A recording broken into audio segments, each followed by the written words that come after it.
শ্রী মোজাম্মেল হকের বাড়িতে ভাঙচুরের চেষ্টার সময় তার স্বজন এবং অনুসারীদের পাল্টা হামলায় আহত হয়েছেন বেশ কয়েকজন। এ নিয়ে বিস্তারিত জানতে চাই।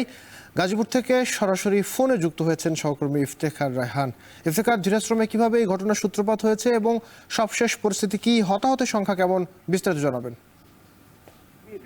আসলে গত দুদিন ধরে আমরা দেখছিলাম যে সারা দেশে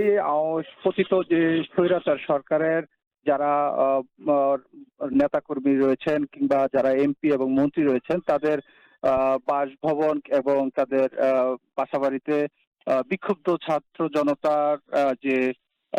যেই বহিঃপ্রকাশ বিক্ষোভের সেই বহিঃপ্রকাশের অংশ হিসেবে আজকে ঠিক রাত 9টার দিকে আনুমানিক এ সময় গাজীপুরের মহানগরীর ধীরাশ্রম এলাকায় সাবেক মুক্তিযুদ্ধ বিষয়ক মন্ত্রী ও গাজীপুর জেলা আওয়ামী লীগের যিনি সভাপতির দায়িত্ব পালন করছিলেন মোজাম্মেল হক, তার বাসভবনের সামনেও বিক্ষুব্ধ ছাত্র জনতা অবস্থান নেয়। ঠিক সে সময় আসলে মোজাম্মেল হকের যারা অনুসারী রয়েছেন এবং এটি যেহেতু তার নিজের গ্রামের বাড়ি এবং সে কারণে আশপাশে তার আত্মীয় স্বজন রয়েছেন এবং তারা সেখানে সম্মিলিতভাবে এই বিক্ষুব্ধ যে ছাত্র জনতা রয়েছে তাদের উপর হামলা চালায় এবং এই হামলার ঘটনায় আমরা এখন পর্যন্ত যে তথ্য রয়েছে অন্তত 10 জন আহত হয়েছেন এবং এক পর্যায়ে সেখানে 3 জনকে অবরুদ্ধ করে রাখা হয় সেই মোজাম্মেল হকের বাড়িতে এবং পরবর্তীতে আইন শৃঙ্খলা বাহিনীর সদস্যরা, পুলিশ এবং সেনাবাহিনীর সদস্যরা ঘটনাস্থলে যায় এবং সেখান থেকে 3 জনকে গুরুতর আহত অবস্থায় উদ্ধার করে শহীদ তাজউদ্দিন আহমেদ মেডিকেল কলেজ হাসপাতালে নিয়ে ভর্তি করা হয়। জানিয়ে রাখি যে 5ই আগস্টের যে গণ অভ্যুত্থান ঘটেছিল সেই গণ অভ্যুত্থানের আগে এবং আগের সময়কারে যে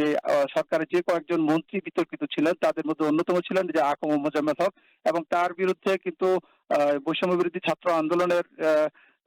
বেশ কয়েকটি হত্যা মামলা এবং সহ বিস্ফোরক মামলা রয়েছে। সেই সব মামলায় তিনি পলাতক রয়েছেন এবং তিনি আমরা যতটুকু জানতে পেরেছি তিনি সেই 5ই আগস্টের পর থেকে ভারতে পলাতক অবস্থায় রয়েছেন এবং সেখানে